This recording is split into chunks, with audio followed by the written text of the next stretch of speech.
lot of the research will fall under the headings of increasing productivity, increasing resilience, on evaluating the benefits of these soil health promoting practices, on environmental quality, and on really focusing on a lot of those chemical, physical, and biological processes in soil that will really help us transfer the information from one region to another, one soil to another, and one cropping system to another.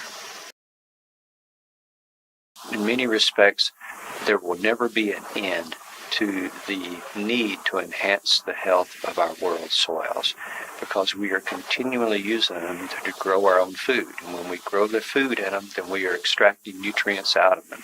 So what we also realize is that the world population continues to grow. And so our need for soils and for healthy soils is going to continue to grow along with the population. But we also know we're losing land at an alarming rate. So our ability to grow all this food for this burgeoning population is diminishing almost on a daily basis.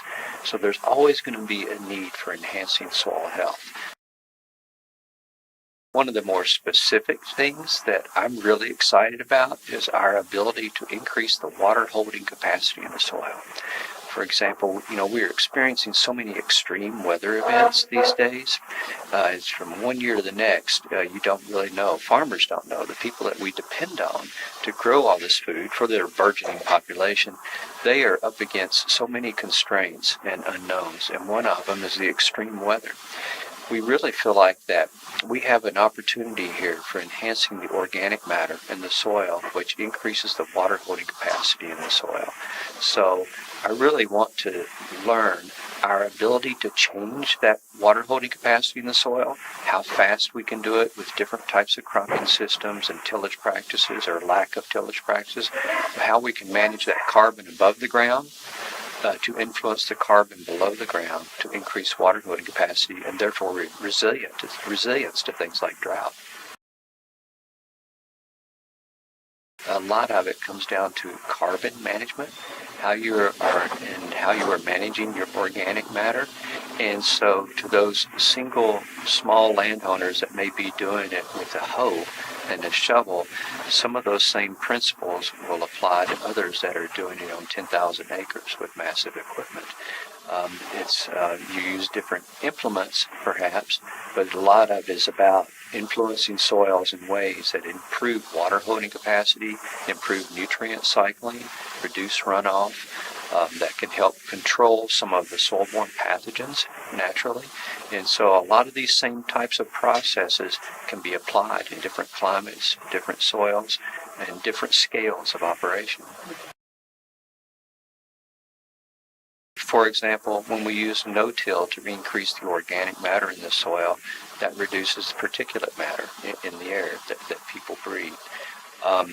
A lot of these soil health promoting practices that increase the organic matter in the soil, well, there's research that shows that when you do that, build up that organic matter, you can increase micronutrient uptake in the plants. And so the plants can become more nutritionally supplemental. And so there are some benefits like that, but then there's more broad-scale benefits.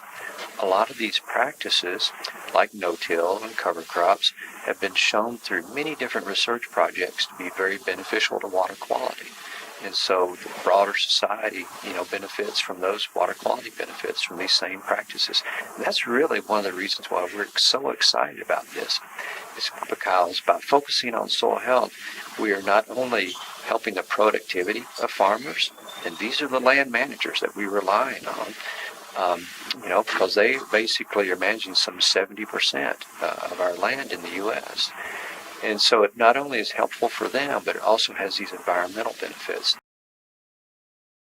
It's very clear that some of the basic research that needs to be done is understanding those microbial communities in the soil and how we might be able to change them through our different cropping practices, different cover crops, different species of cover crops that influence the microbial communities, how that can influence the soil's ability to control pathogens, diseases.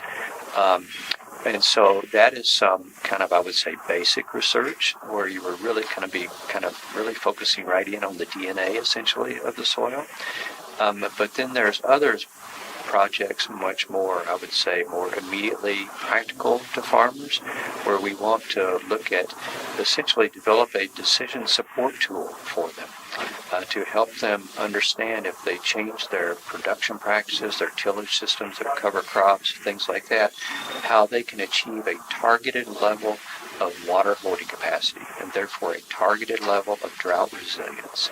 And so that's something that's going to be more immediate and more practical to farmers in the short term. But that's another one of the research projects that we're really looking at focusing in on. Improving soil health is one of the most important endeavors for this generation and for future generations. And it's not just because it gives us a fighting chance of being able to grow our own food on a shrinking available land base. And it also helps us simultaneously address so many of these most pressing natural resource issues, things like water quality, greenhouse gas reduction, increased carbon sequestration, even providing pollinator habitat through our rotations and cover crops. And so it's just one of those rare win-win situations, I think, for the farmer and for the environment.